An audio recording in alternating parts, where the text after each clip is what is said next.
Welcome to a new anime review series. This is my review of the series Soul Eater. This is Soul Eater Anime Review Part 1. This is Part 1 of a 5-part series talking about, well, the first 4 parts talking about the Soul Eater anime. Part 5 is going to talk about its prequel series, Soul Eater Not. This part covers the first 17 episodes of the series, which are the Prelude arc. The arcs are Prelude, Remedial Lessons, Demon Sword, Uncanny Sword, The Experiment, and The Black Dragon, which covers from the manga the first 15 chapters and the 3 preludes. The first 3 episodes are standalone episodes and pretty much introducing the main, I'd say, 7 characters of the series. The ones who get a pretty good amount of development over the course of the series. The pilot introduces the 2 main title characters, well, the first 2 introduced in the series, which are Mika and Soul Eater. Yep. Mika is a daughter of a death scythe and a Meister. Yep. Oh yeah, and her parents are divorced for a good reason, because her father frequently cheated on her mother. A lot. So that's the reason why he divorced her. The most usual reason why divorces happen is because somebody keeps committing adultery. Though he did a lot. Yep. Now, this whole first episode is an adaptation of the first prelude of the series. Yeah, the series started with 3 one-shots before it got to the 113 chapters of the manga, which was released monthly over the course of 9 years. Well, like 9.5 years, mind you. Yep. Yeah, it was almost 10 years, but yeah, 113 chapters. But here's the weird thing about this anime, and I will talk about this later, but the anime never finished adapting the manga. Nope. It didn't. I'll get to the final episode of where they stopped for adapting, because they only adapt like the first 37 chapters. So I'm like, dude, animators, there's still a lot more chapters to adapt, but yeah, give or take here or there. And this also introduces Blair, Lord Death. Blair, of course, is this. Of course, I'll reveal in a minute who she is. It also introduces Mika's father, who is a creepy pervert. Yeah, and he's annoying. He's very... Yeah, he has this thing where he constantly wants to impress his own daughter. And he also wants to see her happy, much to her annoyance. Yep. And Soul and Mika they apparently, at the time of this thing, they already captured 99 souls, and now all they gotta do is capture 1 more soul, and Soul Eater becomes a death scythe. So they go capture a witch, who is Blair, which when they first see her, and just like in the manga, she is first seen taking a bath. Yep. Oh, and by the way, in case you're wondering if she does little pervy, the little perverted things, yeah, she does this a lot in the manga as well. Oh yeah, and when he first sees her in the nude, his nose bleeds. I'm not kidding. This is a frequent thing. This is only the second series I've seen it in, where a guy who sees a smoking hot woman and he gets a nosebleed. Actually, it's the 3rd series I've seen do this. The first one is Master Roshi in DBZ franchise. The second one is Sanji in One Piece. Now it's Soul Eater every time he sees Blair. Yep. Oh yeah, and it turns out that when they finally capture Soul, not really a witch. She's actually a shape-shifting cat. Yes, I am not kidding. That's basically what Blair is, a cat. And cats have got 9 souls, so the 9 souls they get confiscated, and they have to start all over again. Yep. Episode 2, well, the end of the episode introduces the protagonist of the next episode, Black Star, and Tabagashi. I think it's pronounced her name. Oh, and Black Star is voiced by a woman because he's got a female voice. Yeah, I am not kidding about this. Yeah, I'm like, really? It's a guy and it's voiced by a woman. But this is nothing unusual. Say, look at, let's say, Luffy. He's voiced by a woman. Naruto is voiced by a woman. In the sub for Dragon Ball and DBZ, Goku is voiced by a woman. So This is nothing unusual. I think even Konohamaru from Naruto is voiced well. A lot of the time, little boys are voiced by women. Yeah, so this is nothing unusual. Yep. And apparently, Black Star's assassin, he's a terrible assassin because he can't keep his mouth shut. Though, I gotta say, his weapon that he has, which shapes various different weapons, smoking hot woman who's always impressed by Black Star. Yep. They even show us in the flashback later. And then the third episode, well, the end of this one, he gets introduced to quite far the most hilarious character of the whole entire franchise. Def the Kid, voiced by, believe it or not, the guy who was Natsu from Fairy Tail. I'm not kidding. He even sounds like Natsu. It's the same style of voice. Let me look up. See, I have it on my notes here. Let's see if I can find him here. Def the Kid. Here we go. Todd Hoppercorn. Yep. The same guy who voices Natsu from Fairy Tail. And these are the other characters he did. He did Koza from One Piece, the Six Tails Naruto Shippuden, Mo Sagara in Bleach, Marlowe on Attack on Titan, Akato Kishima in Tokyo Ghoul, Jaden in Sailor Moon Crystal, and of course he voiced the guy who was the bomber in the Greed Island arc for Hunter x Hunter, though I didn't watch the dub for that, and the one of the Gourmet Knights from Toriko, because I just reviewed that one. And his two lovely assistants, one who also has weapons, Liddy and Paz.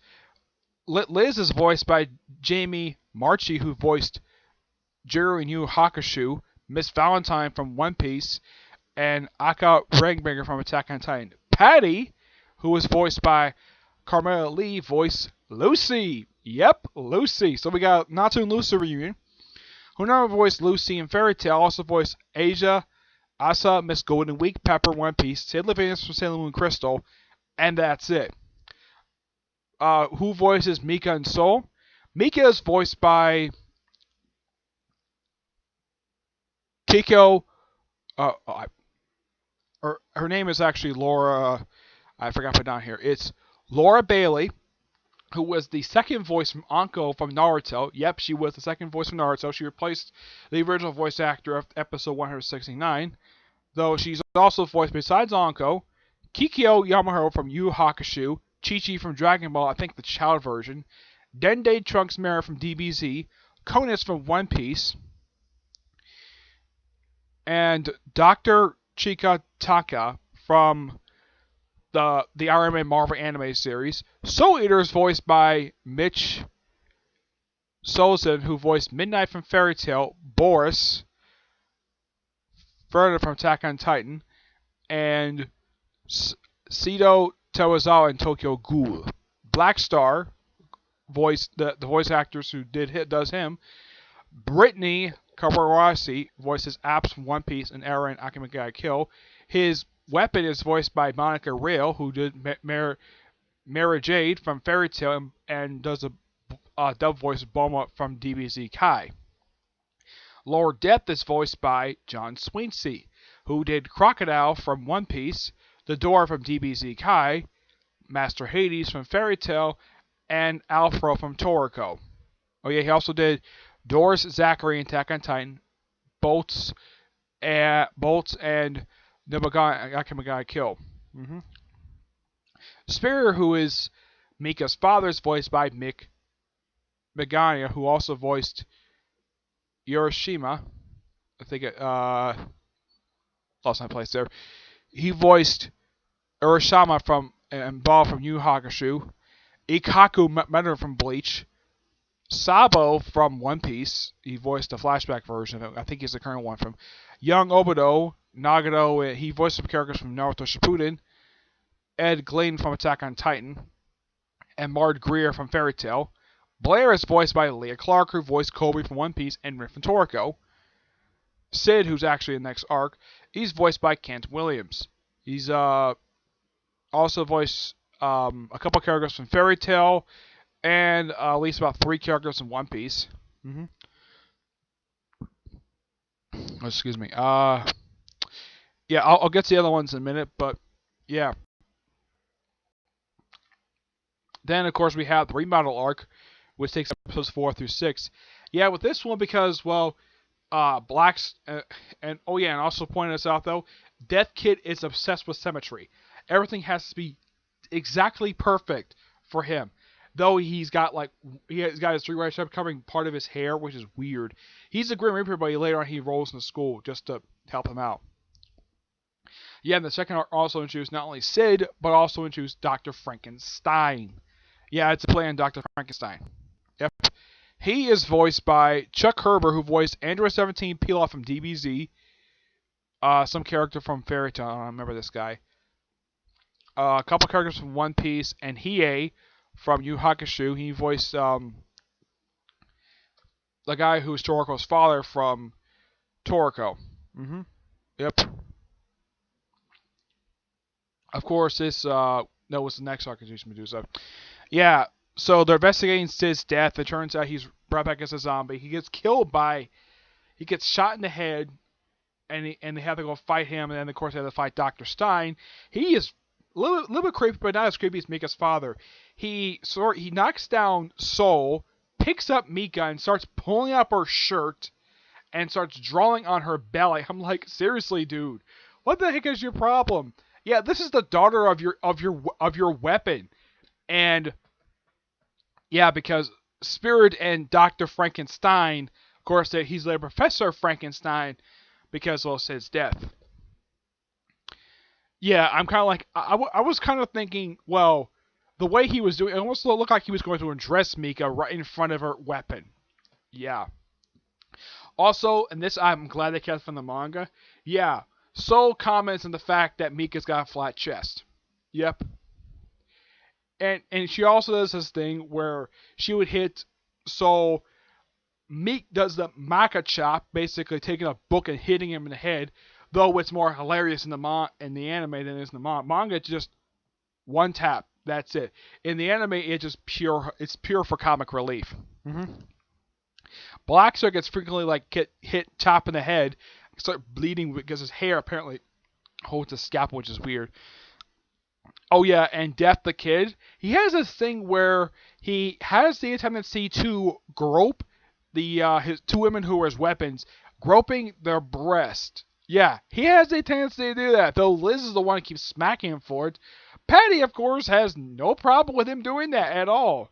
Which I'm like, dude, why the heck are you doing that for? Are you in love with these women or something? But yeah, it is weird, but it's awesome. Oh yeah, and they turn into Glock pistols, and he holds them upside down. I'm like, dude, that's not how you hold a gun. Hold it right side up. And he does this in the manga as well, which is so bizarre. Yeah. It's very weird. Next we have Demon Sword, which is the one that introduced Medusa, who was voiced by, I kid you not, it's a dub actress for Nami from One Piece. Yeah, I look at him like, really? It's Nami? Wow. That's something. First time I've seen her in anything besides One Piece. We also get introduced to, in this arc, let's see, we also get introduced to Crota, who is Medusa's daughter, voiced by Moxie Whitehead, who voiced a young version for DBZ Kai, Lullaby from Fairy Tail, and she also voiced a character from One Piece. There's also this one character, I've got to bring this guy up, but he's appeared for 2 episodes so far, and this is Excalibur, voiced by Troy Baker. Those of you familiar with him from the Batman Arkham games, he is the second actor who voiced the Joker from Arkham Origins and Batman Arkham Knight. But besides that, he also voiced Sargent from Yu Hakusho. He voiced a few characters from the first Naruto series, Hippo and Open from One Piece, during Crime Bleach, and Captain Yamato and Pain from Naruto Shippuden. Yep, there's also Oxford, voiced by Josh Graley, who voiced Armin from Attack on Titan, Hughes and Blacksnake from Fairy Tail, and Komatsu from Toriko. There's also Free, he's someone from next. He's voiced by Travis Willingham. He also voiced a few characters in Yu Hakusho, Porcus the Ace from One Piece, a bunch of characters in both Naruto and Bleach. He voiced the character from Iron Man, the Iron Man anime. He also voiced Zangetsu, Jago, and Fudo for Naruto Shippuden. Malphun, I think this is the guy who's the samurai. He's voiced by Robert McCullum, who voiced Reiner from Attack on Titan, Goten from DBZ, Jalal and Mystican from Fairy Tail, Doflamingo from One Piece, Atira Kirishima from Tokyo Ghoul, Jonas from Toriko, and Sabusu from Yu Hakusho. Sid is voiced by Kent Williams, who voiced Gerard Nickens and Kara from Fairy Tail, and of course, I already mentioned him. I think it covers all the voice actors. Yeah, with this whole demon sword thing, Mika and Soul go to Italy to take down some. Oh yeah, and also in the pilot they take down Jack the Ripper. This one and pilot episode and second episode, Black Star takes on Al Capone and his gang, who apparently are eating souls, which is odd. Let's see. I'm trying to think what else. Oh yeah, they go to Italy. They find the person looking for. They defeat him, and then they go to a church, and they counter Crota and Ragnarok, a weapon who's actually embedded inside of him. Well, it's a girl actually. And of course Medusa's there. And of course we learn Medusa's a doctor. And I thought this was really funny. Yeah, she tells Mika, "Can you do me a favor? Can you get your father off my leg, please?" Because, well, Mika's father's a pervert. Which makes her wonder, like, why couldn't he keep his pants while he's married to Mika's mother? Yeah, there's that. It is just so hilarious. Of course, anybody who knows the manga, basically Medusa is a witch. They found it a little bit later, but yeah. It's a weird little arc, but it's funny. Next is Uncanny Sword, which is focused on Black Star and Taxi, who goes to this village to hunt down this particular sword, and it turns out the sword is possessed by Tabasi's brother. And while he's keeping an eye on her in the outside world, while he's getting getting beat with sticks on the outside, she's fighting her brother, defeats him in the soul world, and that's really it. That's it for that arc. Yeah, it's a really interesting, and it's a good character piece for Black Star's weapon. Next is The Experiment, which is a quick little two-parter, which has Medusa freeing the character Free, who originally was Man with the Magic Eye, who fights Mika. Of course, also, I forgot to mention this, in Demon Sword, Soul gets infected with black blood, and of course Mika gets later infected with, of course he does as well, protecting her. Of course he gets sliced by the weapon. Yep. So, in this quick little two-parter in Magic, yeah, it's Black Star, Tabasi, Mika, and Soul are in London and on the London Bridge. They fight Free, who was an immortal werewolf, and he was put in jail because he stole the Grand Witch's eye. They defeat him, and that's really it. Of course, Mika starts doubting herself even more. Next up is the Black Dragon arc, which is focused on, well, it's a quick little 3-episode arc where it focuses on Death the Kid, Patty, and Liz. They go to a ship to investigate some souls being there. Run to the ship's owner, who apparently is also the ship anyways. They run to Corolla again, and they start, and of course, briefly, Liz gets briefly separated from Death the Kid, and Liz, they eventually reunite thanks to her meeting up with a ghost, which she has very superstitious things about. Like, think the ghost was going to eat her or something, which is odd. I'm like, where'd you get these ideas from about Ghost? Of course, the ghost even points out the fact, yeah, stop being a scaredy cat. Yeah. And of course, while they get off the ship after it's destroyed by Crota, Death the Kid starts chasing him. He was also phrasing like there's this person next to, so like that. Of course, he later visits his father about what that phrase means. It's like this particular thing looking next to you. Let's see what else. Yeah, Liz and Patty, they're going home, and there's also this one little hilarious scene where everybody's invited over to having a party at Soul and Mika's apartment, and they're like chilling for a while, and here comes Blair out of the bathroom wearing nothing but a towel. And of course Soul gets a nosebleed, and he says, "Anybody care to take home the sexy cat?" And there's also this very arc, or the previous arc, where they're doing a test, and Blair pervy that she is, like she's trying to get Mika to play with her, but Mika's studying. So she goes straight to Soul and says, Mika's bored. And she starts basically shoving his face into her chest, which is so hilarious. Of course, the first time that this happens, when she gets on top of him, she throws Soul out a window while she made breakfast, which was she made him look like she made sunny side up eggs. Okay. Oh yeah, and Death the Kid lives in the mansion because well he's the son of the Grim Reaper, so why not? hmm I'm trying to think though. Yeah, and the Black Dragon turns out it's actually Ragnarok. He's the Black Dragon. Yep. Because well they go search for that and they find it, and that's really it. That's pretty much like the first few arcs of the series. A lot of it just pure hilarity, but it's always great to hear familiar voice actors. Like of course Todd, what's his name? The guy who voices Death the Kid. Todd Haberkorn. You hear this guy's voice again. This is the second series in a row I've actually heard his voice. First he voices first I hear his voice for a gourmet night in Toriko, and now with the next series I did, which is Soul Eater, he's voicing Death the Kid. But unlike Toriko, he never got a chance to finish voicing the character. This one he did the whole series. The whole series is dubbed. All right, so that's it for Soul Eater Part 1. Stay tuned for Soul Eater Anime Review Part 6. We'll review episodes 18 to 25. That'll be Part 2. Part 3 will be 26 to 36. Part 4 will be 37 to 51. Of course, Part 5 will be the anime. The Soul Eater not anime. Alright? But until we see you in the next episode, bye.